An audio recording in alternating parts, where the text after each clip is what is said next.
Hello. I want to talk about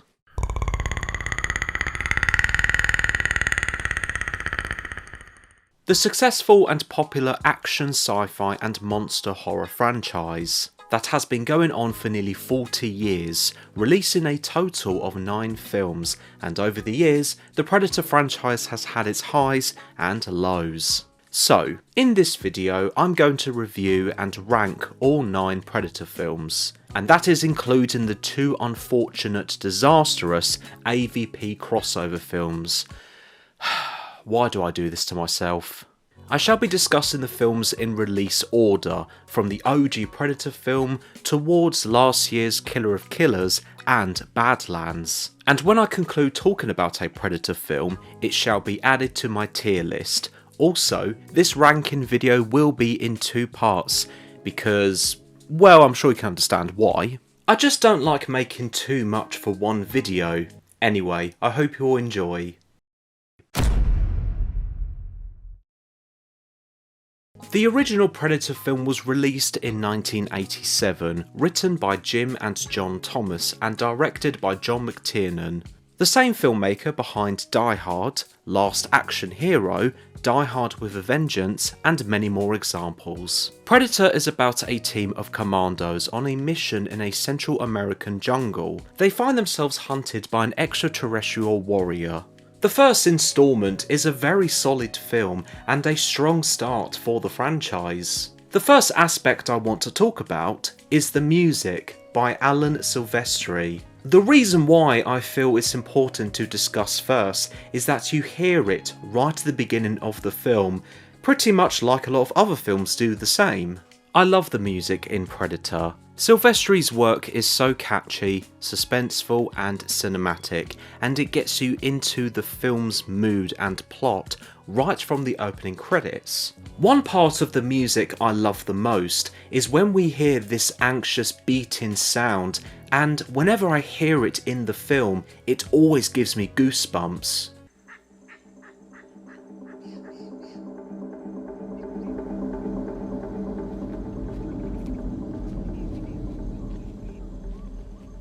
Regarding other music, there is Little Richard's Long Tall Sally, and it's such a tune to listen to. The song does a great job of being part of the Commandos' solid introduction and towards the audience, along with their similar and also different personalities. They are all presented as these tough, reserved and stoic individuals. All of them are smart and skillful at their jobs. That is until they meet something they haven't fought before in their line of work. However, the Commandos are self-aware and brave, in anticipating whatever type of threat there may be in the jungle, by being always on the lookout.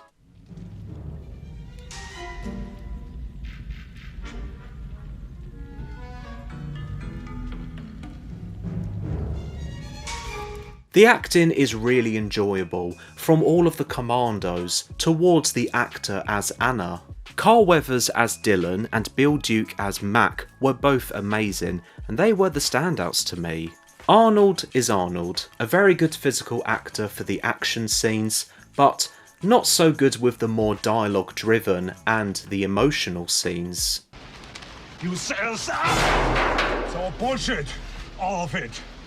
The cabinet minister, the whole business. Got us in here to do your dirty work. There is of course a few famous Arnold quotes. Stick around. If it bleeds, we can kill it. Get to the chopper! The Commandos have great chemistry and teamwork, along with moments of drama and comedy. Their dialogue is witty, memorable, and occasionally a bit dated. The first Predator film is a brother from another mother type film. You can tell the way Dutch and Dylan are introduced together in the film. It is a broski type of film. The scene when they attack the Russians show how capable and skillful they are in the military, and it makes you think that nothing can stop them. Knock, knock.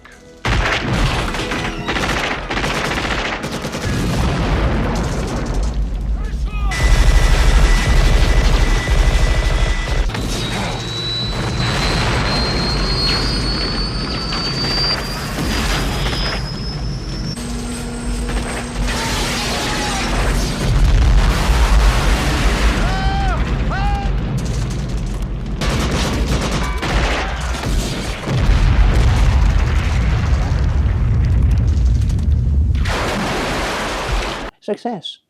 On a more serious note, you really believe the characters go from being these reserved and stoic individuals towards showing honest emotions when it comes to fear and sadness. This is when the predator becomes their conflict and starts killing them off one by one.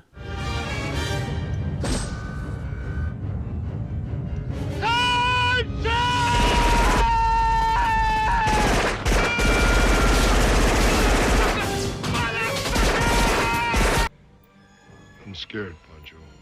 Bullshit. You ain't afraid of no man.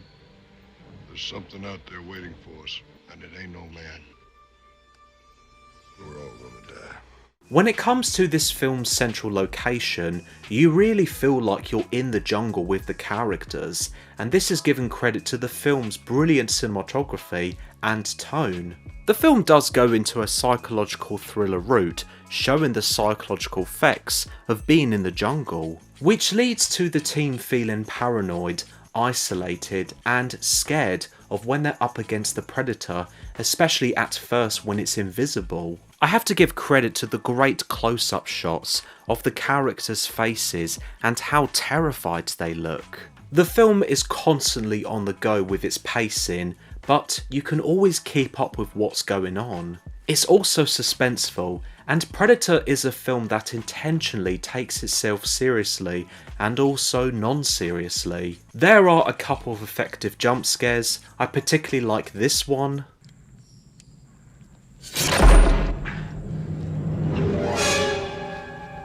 Let's now talk about the Predator itself. So first of all, this first version of the Predator is smart, cautious, curious, and eventually dangerous towards the human characters. There is some great goofiness when the Predator is invisible and jumps. Woohoo!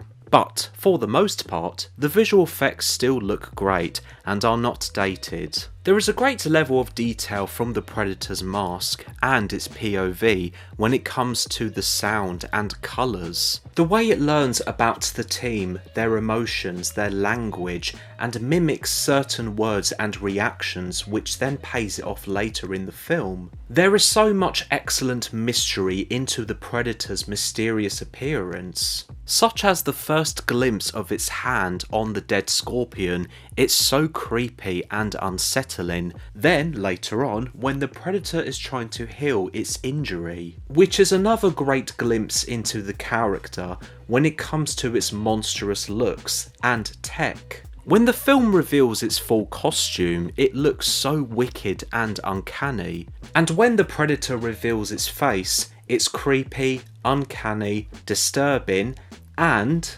You one ugly motherfucker.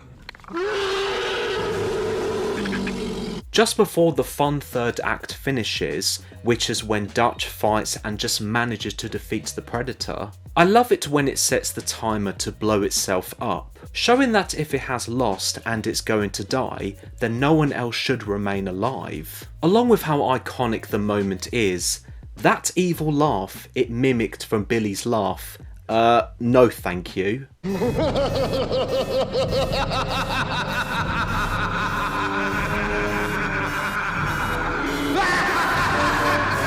I have to praise Kevin Peter Hall as the Predator. It's a dedicated and fantastic performance, both physically and mentally. When you look at Kevin Peter Hall in that wardrobe makeup and with that size, and you see him against Arnold, you believe, ooh, Arnie's in trouble. He made it work. Kevin Peter Hall really made the thing work.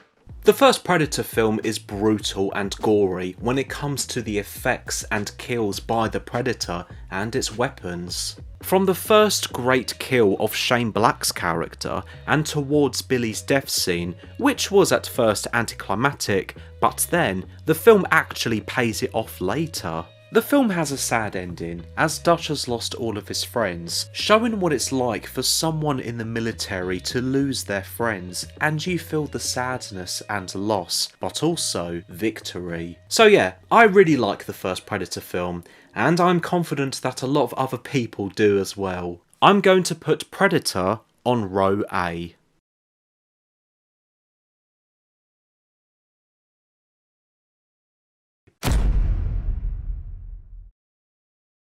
Predator 2 was released in 1990, once again written by Jim and John Thomas and directed by Stephen Hopkins, the same filmmaker behind Nightmare on Elm Street, The Dream Child, Lost in Space, and directed many episodes of the TV show House of Lies. Predator 2 is set in Los Angeles, 1997, and it's about the police hunting an alien creature. I wasn't a fan of this second installment when I watched it a long time ago. However, when I was rewatching this in preparation for this video, Predator 2 is actually decent and a very different sequel.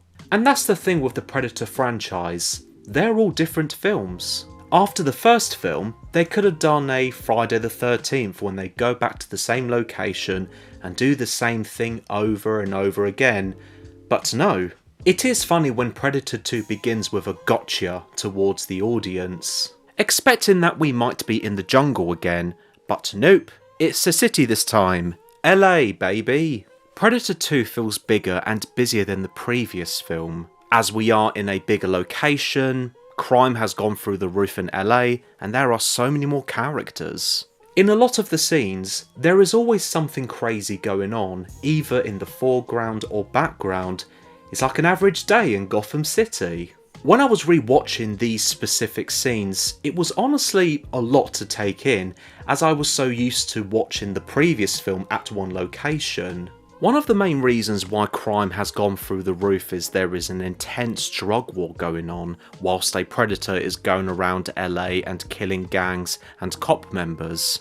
At first, Predator 2 feels like you're watching two films at once, but once it all comes together, it surprisingly works. This feels like it's going for a more over-the-top vibe, however, that might not work for everyone. For example, there is a moment during the opening shootout scene when a Colombian gang member snorts cocaine and gives an intentionally exaggerated performance. Then there is this scene on the subway.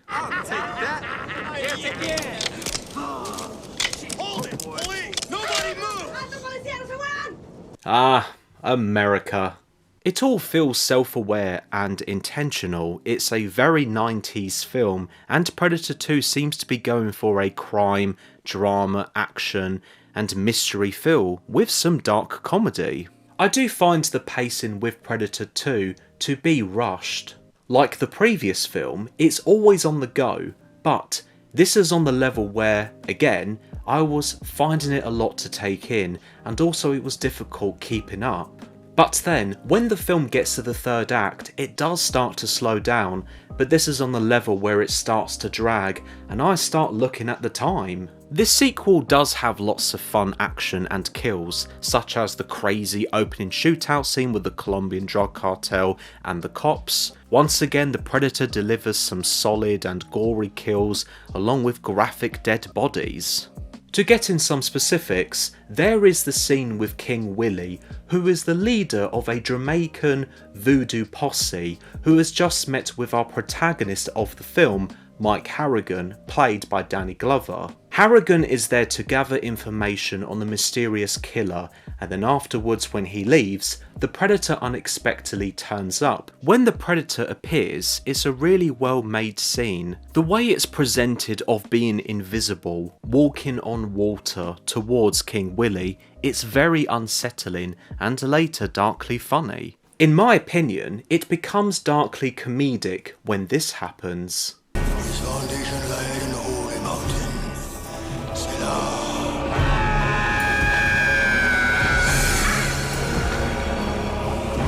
There is a great and brutal scene when the Predator nearly kills everyone in that one carriage on the subway. It's a really claustrophobic and uncomfortable moment, which is not helped by the epileptic lighting, and I remember feeling quite distressed watching that scene for the first time when seeing these kills happening. Now, just like with Billy's death scene in the previous film, Jerry, played by Bill Paxton, his death scene is also a little anticlimactic at first. It pays off later in another scene, the same way the previous Predator finished off Billy. There is a nicely done kill by Mike at the Predator near the end of the film.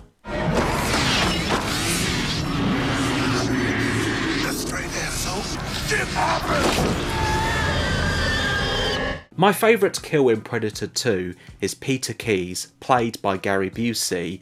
He plays this intentional, unlikable character, and it's just so satisfying. Get out of here, arrogant. I want to save your ass. This is between me and him.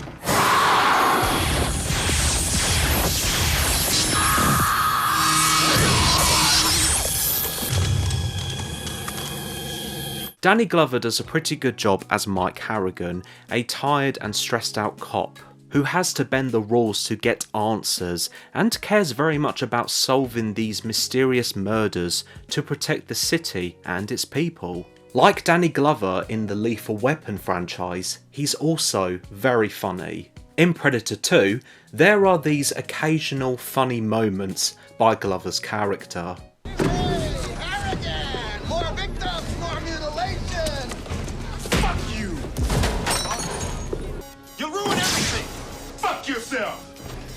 When it comes to Mike's team, Danny and Leona, they are fine but forgettable characters. I honestly didn't feel the chemistry Mike had with them, but both actors do a fine job. Then you have Bill Paxton's character, Jerry.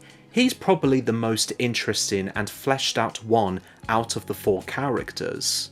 You can tell Paxton is really enjoying himself, playing as this flirty and cocky policeman.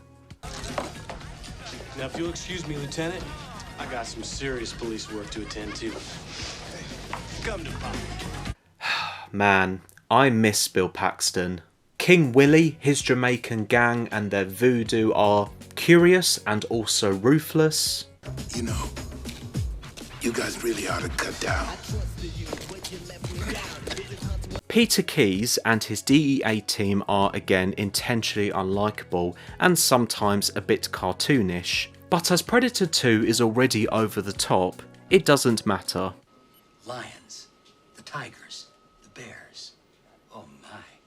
I really like the camera work in this sequel. There's the scene when Mike is at the graveyard visiting Danny's grave and he sees his friend's necklace hanging on a tree. The camera work goes crazy, and I know this is meant to be an intense moment, but I actually found it to be pretty hilarious.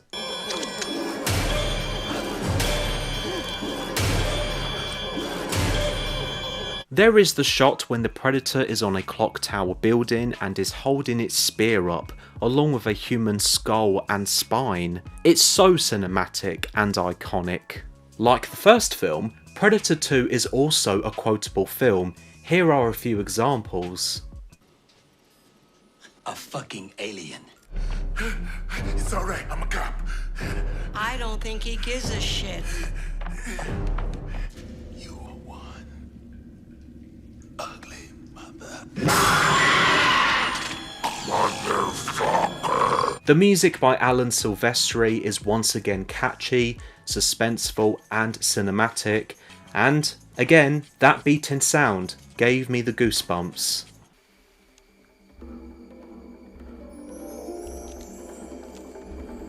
Danny's necklace. Now let's talk about the Predator itself in Predator 2. This second Predator looks taller, bigger, stronger, and scarier. There is more detail in the Predator's mask, you also hear it breathe and at times hiss.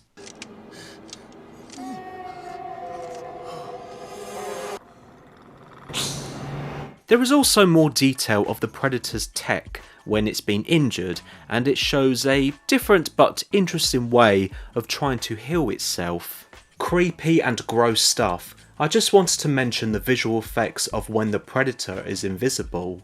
It's brilliant. You can tell there is more detail and more post-production money went into its design. Speaking of creepiness, there is the graveyard scene, and after when Mike gets spooked, that is when the Predator nearly kills a child. Want some candy? You come here right this minute. Mommy, I saw a girl! Want some candy? Want some candy? Want some candy? Want some candy? Ugh! Nightmare fuel. What I find really interesting about this scene is that in the end, the predator doesn't kill the child, who is carrying a fake gun. And this is relevant during the subway scene when it nearly kills Leona, but she is pregnant. Which shows that predators as species has a strict code of honour and limitations on who should and shouldn't die, giving us a bit more depth and development into a predator. I have to give a shout out to the brilliant Kevin Peter Hall for giving another brilliant performance. Once again, physically and mentally, he smashed it for the second time, and sadly this was his final performance as a Predator before passing away in 1991. Around the end of Predator 2, I really like this production set, which is inside the Predator's ship. There is an excessive amount of detail and personality to process this Predator's uncanny culture. Oh yes, how can I forget the Alien reference? When Mike walks over to this wall, he sees a xenomorph skull, confirming both Alien and Predator are in the same universe. Great. But also, Mike sees a dinosaur skull on the wall, showing that the Predator species have been around for a very long time. So after Mike finally kills the Predator, more Predators appear, but they don't kill him. Instead, they just leave one by one, taking the dead Predator with them. And then, the elder Predator gives Mike something.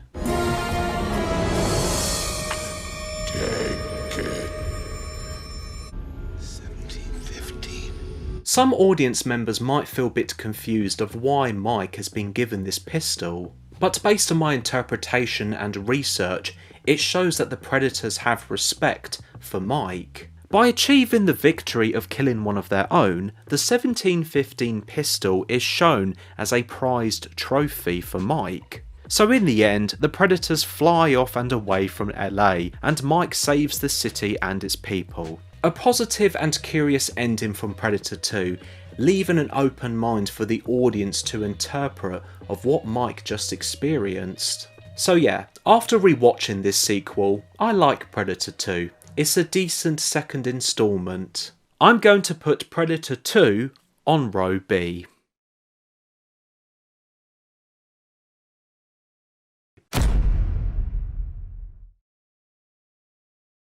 Oh. It's crossover time.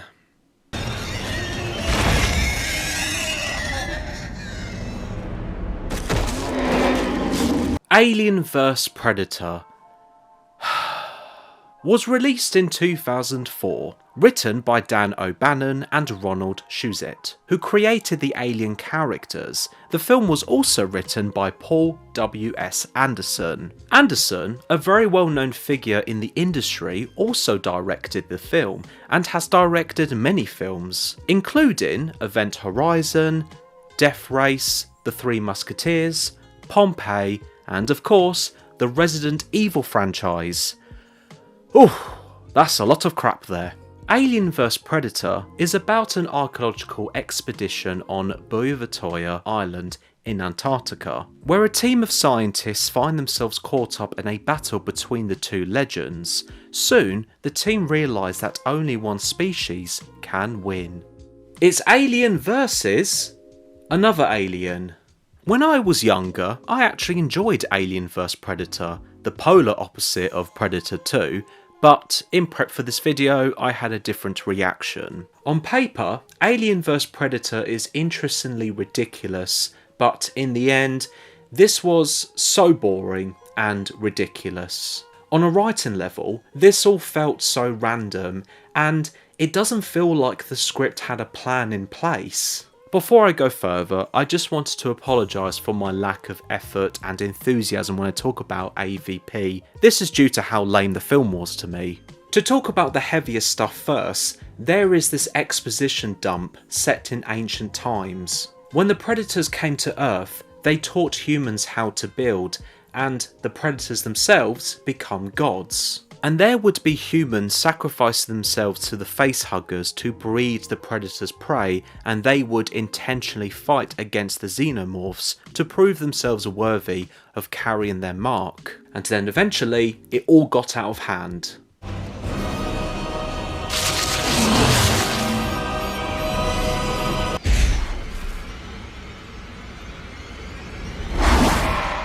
So again, on paper, this is all interesting and ridiculous, but in my opinion, and on an execution level, it is ridiculous. But because of how boring I found this part to be, I couldn't care less about this whole Egyptian side, about the xenomorphs and predators. I can see why some people like this concept, but it doesn't work for me. I also feel it tries way too hard, and it's too much for me. With what I've learned about the predators in the 2 previous films, it already felt interesting and enough. This film is never fun or scary, it's lame, but sometimes laughable. Starting off with the action. God.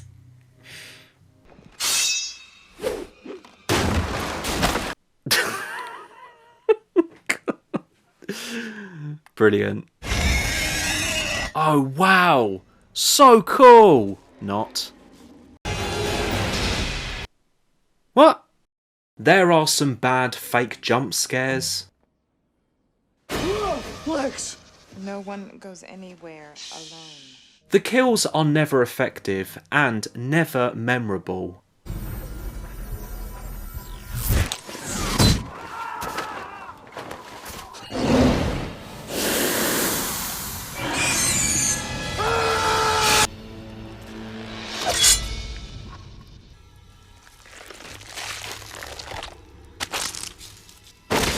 This probably doesn't help because of the PG-13 rating that the MPAA gave when it was released back in 2004. Also, I was probably watching the theatrical cut on Disney Plus and not the unrated version, which has more scenes and more gore. So yeah, with its boring action and horror, this film thinks it's so cool, but it really isn't. It's a chore to watch and so frustrating. There is some CGI that looks pretty odd and dated, such as when the human characters are underground and see the pyramid, and around the final act when the pyramid explodes and Alexa and the last remaining predator are going up this mechanical sledge. It's pretty mind-blowing.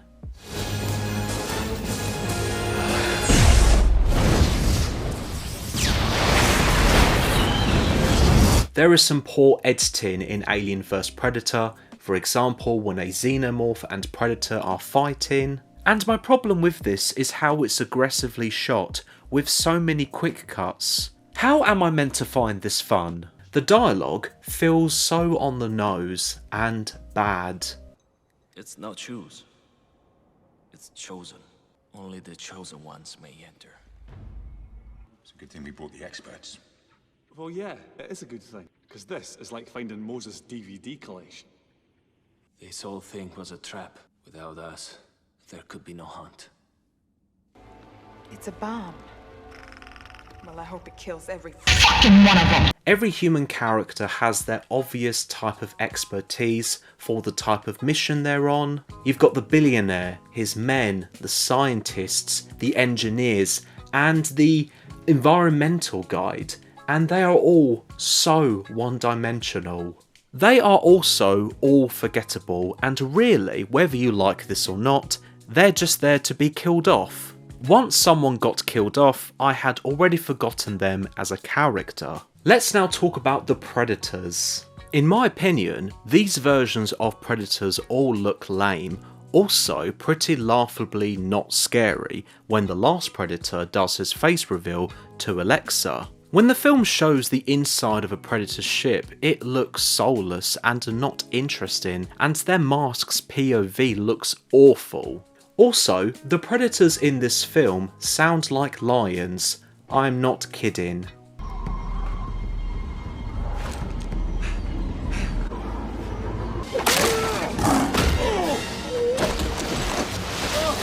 I kind of get it, because lions are also predators, but I feel using a roaring lion as a sound effect for these type of predators just doesn't fit well. Now, surprisingly, I do have some positive notes for Alien vs Predator. The tunnel that goes underground where the pyramid is looks fun as an entrance prop. There's an exaggerated but fun low-angle shot of the Predator's ship going past the humans unexpectedly and quietly. The pyramid shifting and separating the characters does give me a claustrophobic feeling, and it makes me feel like that I would not want to be in their shoes in that situation. The alien queen looks fine by its particular design, and the xenomorphs do what xenomorphs do. They're pure evil, disgusting, and once again, unsettling. Alien vs Predator ends when a pred-alien, yes, according to research that is the name of it, bursts from the main Predator's body. The Predator who was with Alexa got stabbed by the alien queen, died, and earlier in the film, a facehugger got to it. It is a cliffhanger that is leading to a sequel. Oh no. So yeah, this was a chore to watch. Rewatching this was boring, and I'm so glad this film is done, although it doesn't get better from here. I'm going to put Alien vs Predator on row D.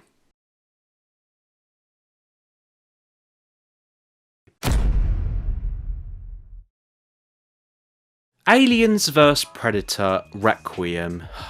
Fuck's sake. Sorry. Was released in 2007, written by Shane Salerno and directed by Colin and Greg Strauss, aka the Brothers Strauss, who hasn't directed many other films, pretty much 2010's Skyline and some music videos for 50 Cent and Usher. Okay. But the Brothers Strauss has had more experience as visual effects artists. Interesting. The film takes place straight after the first film and is about the warring alien and predator races' descent on a rural Colorado town where unsuspecting residents must band together for any chance of survival. So, AVP1 was a pretty bad film. With AVP2, this is 10 times worse. One of the biggest problems with this sequel is how dark it is, and what I mean by dark, I mean I can't see shit in this film. There are lots of examples. There are some homeless individuals in this sewer, I can't tell where they're standing and their deaths were difficult to see. During night time, when the predator lands on Earth, I literally couldn't see much and managed to just see the mask. There is a scene when the predator is walking through the sewers where the homeless folk got killed by the xenomorphs. I couldn't see anything in this scene, and that is including the full appearance of the main xenomorph and its assistants.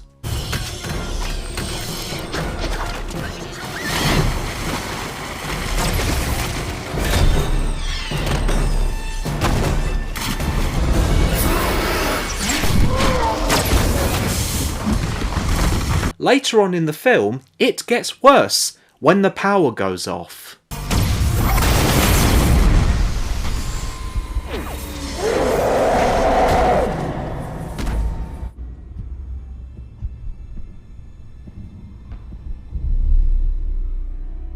Great, now I won't be able to see anything. When the power has gone out, it makes the experience more frustrating.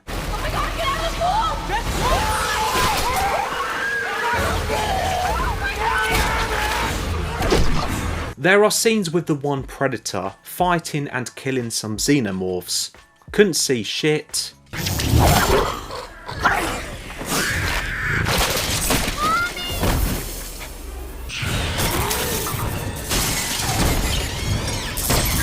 There is a scene when some of the human characters are walking up some stairs in a hospital with guns, couldn't see shit. Near the end of the film when the predator reveals its face, it looks kind of creepy from what I can see, although I can't see it fully because of how dark this film looks. AVP2 is definitely a film you shouldn't watch in the daytime. You would have to wait until nighttime and turn every single light off in your house. Look, I'm really sorry that I didn't explain these scenes that well. It's because I couldn't see F all. So, on a directing level, with its cinematography and editing, it's not a well-made film. The reason why this film looks dark is that it's trying to match the dark tone. but you could have just made the lighting less dark to make it a lot more watchable. At least the Predator's mask and its POV helped me to see what the hell was going on, even though at times it looks broken, and hearing people speak in the mask's different audio versions is pretty hilarious.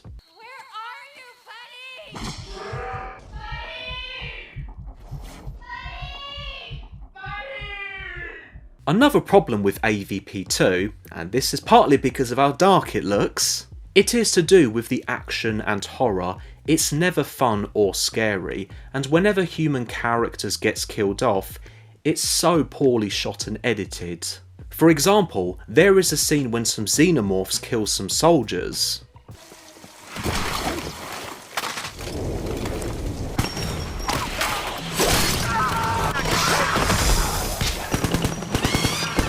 Then, near the end of the film, when the one Predator and the main Xenomorph have their big fight scene, there is some more bad camera work and editing here.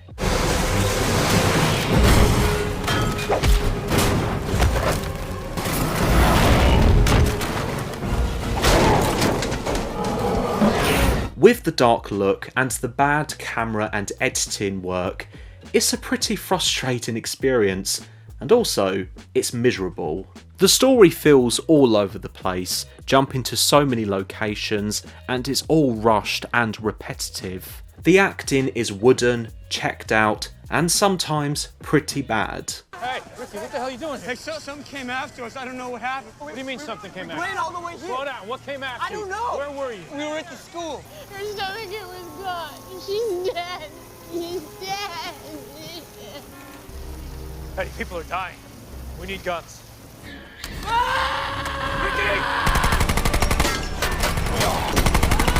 All of the human characters feels boring, one-dimensional, and so soulless. They're never fun or engaging to watch, and whenever someone would get killed off, I would completely forget about them immediately. Kind of like the characters in AVP1. So there is a love interest going on between the characters of Ricky and Jess, but there is never any interest or care for their relationship. Even when Jess gets killed off, I couldn't feel Ricky's pain. I was like, whatever. There are these bullies that bully Ricky and who are just bland and have no personality. We can find him in 30 minutes or less, asshole. Let's go, bitch. There's Ricky and his brother Dallas, who have meh chemistry and nothing special to show as brothers. There is this mum character who has just got back from the military and is trying to reconnect with her daughter. But the daughter has grown a close relationship with her dad while the mum has been away and serving the country. Which was interesting at first, to think that she might have a second chance to rebuild a relationship again with her daughter, especially when her husband gets killed off by a xenomorph and her daughter run off. See? No monster.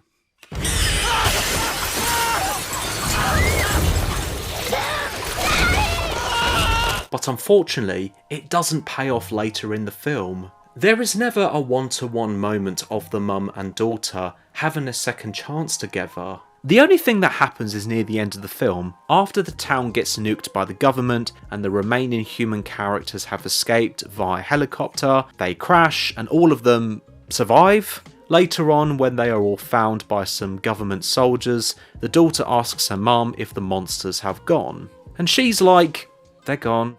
But that didn't feel enough for me to believe their relationship as mother and daughter reconnecting their love. Yeah. Visually, it's a different design for the xenomorphs, but it was never scary to me. Again, partly because I couldn't see what was going on the screen, and when it got killed off, I completely forgot about it. After it and the Predator got blown up by the government. I should really talk about the Predator now. From what I could manage to see of the body length, it just feels like an actor in a costume. The actor does try to give a good physical performance, and in the end, this Predator does Predator stuff. You do see the Predator sit on a chair, it presses buttons, flies off in a ship to Earth, hunts and kills xenomorphs and occasionally people. There's honestly not much to learn and process anything new about this predator and its species. Yeah, pretty forgettable in the end.